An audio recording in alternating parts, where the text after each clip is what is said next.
শেষ হওয়ার কথা। আজকে শেষ করতে কেমনে? কালকে না আসলে কালকে যদি না ছাড়ি তাহলে কেমনে? চিনতে ভাগ করো না তো, চিনতে ভাগ করো না, আলাদা আলাদাই আছে।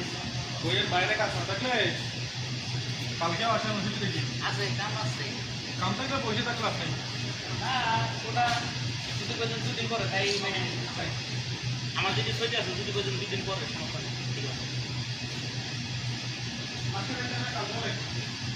আজকে একবার গেল বড় কাম, জন্য ফোন দিতে